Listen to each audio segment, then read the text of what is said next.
What's up, everybody? So this is my final Madden broadcast of this stream, uh, this streaming season. I will be back next year when launch day comes out. I'm planning to delete this game. Sometimes I re-download it if I get bored or I miss playing hockey or somewhere around training camp. I start, getting the fever and I might re-download this game later. But it's kind of painful, because Rodgers is gone and this team, like the Ravens said, this exact team won't be back in its exact form. So it's always some sadness. We don't know if Ramsey will be back. For example, we don't know that Jonu Smith will be back. We don't know that Kenny Gainwell will be back. We don't know that Aaron Rodgers will be back. Now Cam Hayward did say that he hopes number 8 comes back, but he can't really. It'd be selfish of him to influence his decision. But he Cam Hayward said that he would like to have Aaron Rodgers back. So I thought Cam Hayward's comments were interesting. That he said we love playing with 8 and we want 8 back. And number 8 said the offense is always better in its second year. The Steelers don't have a quarterback. The Rooney's press conference was just today, and he indicated that he would like Aaron Rodgers back. He said, but I think he came here to play for Mike, so I think that influences Aaron's decision. But he didn't say, "Oh no, we don't want him back," or he was basically saying that he would want Aaron Rodgers back. So I don't know that Tomlin stepping down affects the future. But before we get to the press conference, I wanted to say I was very surprised. I know the chorus of the city has been the same for 10 years, preaching that they hate Tomlin. I believe a lot of it stems from racism, a lot of bigots and racists in Southwest Pennsylvania. My dad used to say, in between Pittsburgh and Philadelphia, it's like Alabama. And this is a city where when they murdered the black, was it Trevon Williams who got murdered? They celebrated and put a black a billboard up celebrating his death. This is the place where Johnny Gamage um, was murdered by Voitis, and then uh, Officer Voitis got promoted and set free. They'd had a kangaroo court. It was an 11 black and white, one white, and he bounced the court out to Mount Lebanon, where it was 11 white and one black, and kangaroo court. Racist Judge Manning was accused of racism several times. You have a racist judge, racist cop killing the Ray Seals' cousin Johnny Gamage here in Pittsburgh. So it's no surprise the hatred of Coach Tomlin was so strong, and we live in a country where minorities are, the reason you need to have DEI hires and the reason why you have to put it into law that you have to interview black people and you have to pay women equal rights is because it's a very racist and misogynistic country where a lot of racist, misogynistic people, they don't want to hire blacks, they don't want to hire women, they don't want to serve food to gays. When they say things like, let's take it back to the States, they're talking about things like, they want to not serve food to minorities. They want to not serve food if you're gay. They want to not serve you food if you're black. And so they want to lynch. We should go back to lynching the N word, they will say. You know what I mean? They say, take it back to the states. Let the states decide because the states want to do things like be Confederate. Okay, so there's a lot of hatred for Tomlin, and I think it's a dirty, rotten shame the racists and bigots ran him out of town. Now, I was surprised because I think the chance of fire Tomlin really got to him. The lack of love that Tomlin gets around town, it probably really bothered him. And like Rodgers said, and Ramsey said, it's laughable after the guy hasn't lost in 19 years. He's one of the greatest coaches of all time, but they went, oh, he hasn't won a playoff. Look, he's not trying to win a. He hasn't won a playoff game. He hasn't won a playoff game. No one's trying to win a playoff game. Winning the playoff game, you don't get any fucking award. Okay, he's overachieving, taking scrub teams like Mason Rudolph into the playoffs every season. Okay, and victim of his own success, creating Super Bowl expectations every year, and then everyone is disappointed every year. Because Mike Tomlin doesn't call it a rebuilding year like I've been calling it a rebuilding year with Zach Frazier in his first year, Mason McCormick in his first year, Fontenot in his with 1 year in his second year. These guys are all rebuilding, and so I see the team as a rebuilding arc. But Tomlin would never call it a rebuilding year. He says, the team is we're set to win the Super Bowl now. So he's creating these expectations of Super Bowl expectations. That like that guy was saying, okay, just we want to see what a real rebuilding year looks like. Look at the Cleveland Browns, who've been 3-14. The Browns have been 3-14 for 20 years. Tomlin's winning while rebuilding, which makes him a remarkable coach. And the racist, bigoted fans don't appreciate him, so they run him out of town and say, we want to start a rebuild. You want to rebuild in the middle of a rebuild. You already are rebuilding right now. You can't just scrap all your team and start over. It is what it is, man. They have this young offensive line. They're already rebuilding right now.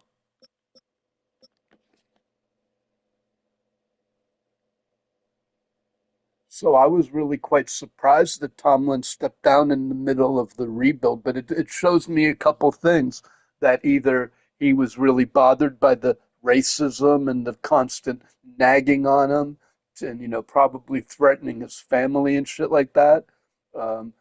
Being a black African American coach with all this racism around here, I applaud him for, and he didn't lose for 19 years, but they still fucking hate on him and stuff. So I think it's terrible. And even my friend, when he learned about Johnny Gamage and Voitis and how Ray Seals left Pittsburgh, he quit being a Steelers fan. He said, "Oh, I didn't realize Pittsburgh was such a racist city."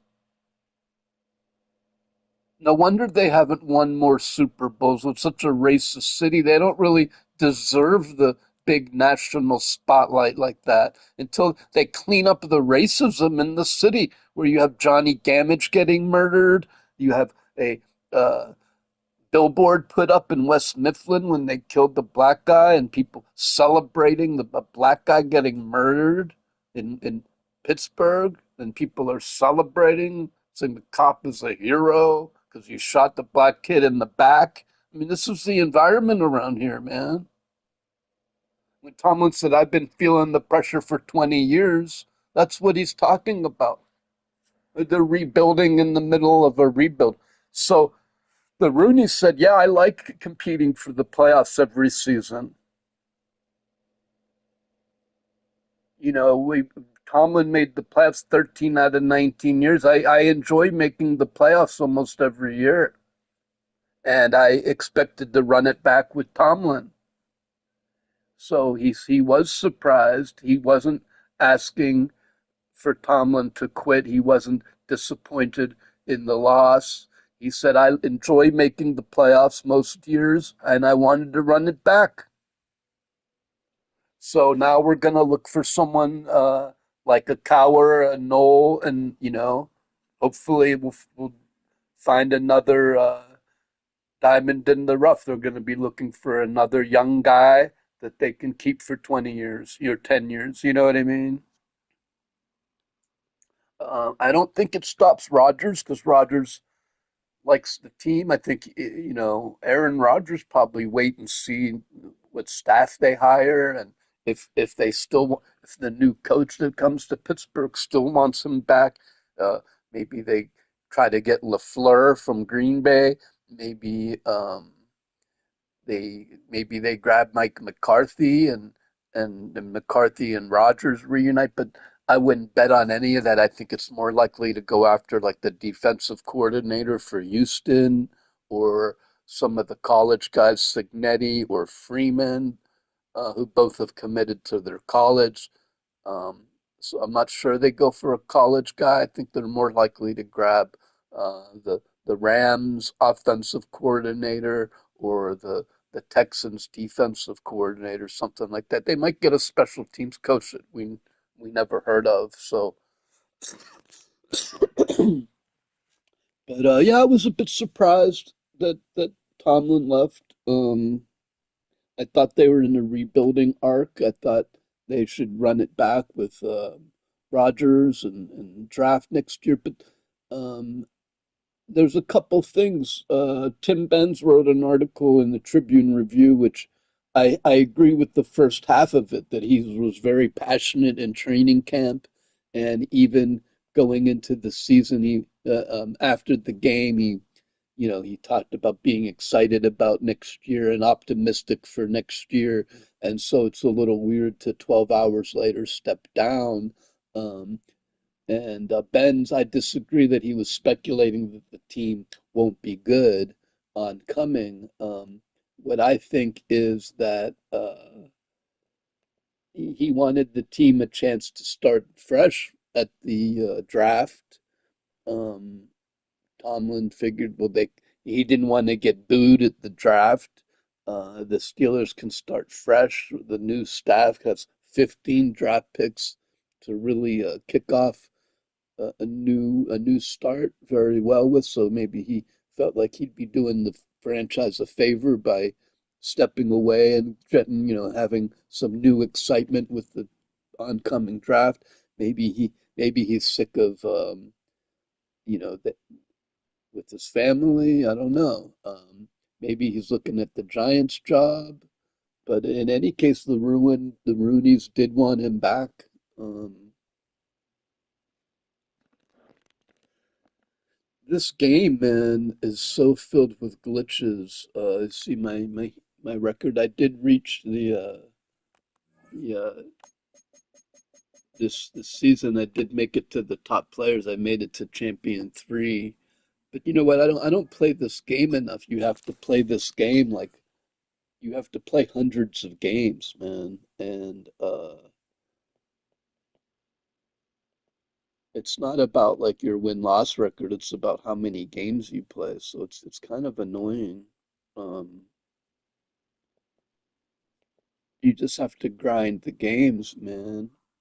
But the problem I have with this game is the glitches, man. People are sitting there and they just stack one side with three guys on one side, and then they do a reverse, and your cornerbacks are fucking resetting themselves. So, like, everyone's wide open, and the game is so glitchy. Everyone's doing mid blitz where they bring the safety down and try to get a nano blitz, and everyone's doing nano blitzing and stacking one side, and then it becomes like a glitch fest.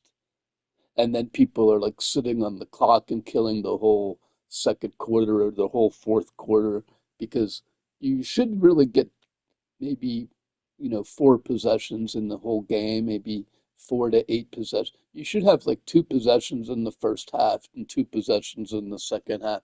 But you be getting like one possession because the other team uh, sits on the whole quarter, which if they're going to make it where you can take 6 minutes of real time, then they should have the periods be like 8 minutes long, so the most, like comparing it to real life, you could only kill, say, 9 minutes of the quarter, 11 minutes of the quarter is like super duper long, but you shouldn't be taking like 20-minute drives. You know what I mean? It's like the equivalent of 20-minute drives. So they've really got to fix that with this game.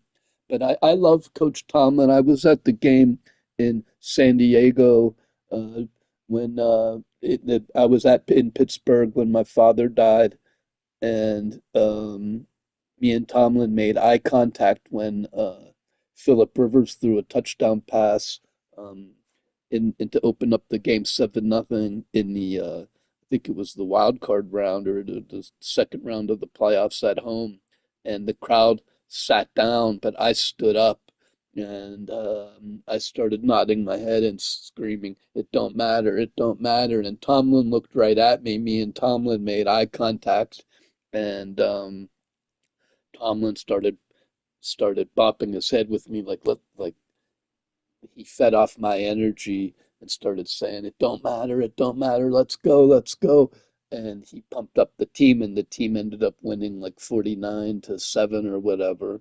And I'm not saying it's because of me, but I definitely played a role right there. Um, I think Tomlin's a great coach. Like he's like they don't always have the horses. They really the receivers aren't creating separation. The offensive line is young, so I thought that if they add a couple of wide receivers and um, roll it back, this team could be good. The offensive line will be stronger. So I don't know if Rodgers said as much in his post game. He said, the center, right guard, and right tackle are going to be good for years to come. And he had a lot of fun this year. The offense is always better in year two. And, he threw some coaches' names around that he likes. So maybe, Tomlin decision doesn't affect Rodgers. Maybe Rodgers would enjoy a new coordinator, or they move on from Rodgers and they roll with Howard Mason. They could go after Malik Willis, um, or they draft a guy and take a chance. But I don't know if they end up rolling with Will Howard and Mason Rudolph. It's basically a lost season. That they might be 3-14 next year, man, and the racist fans will have got exactly what they wanted.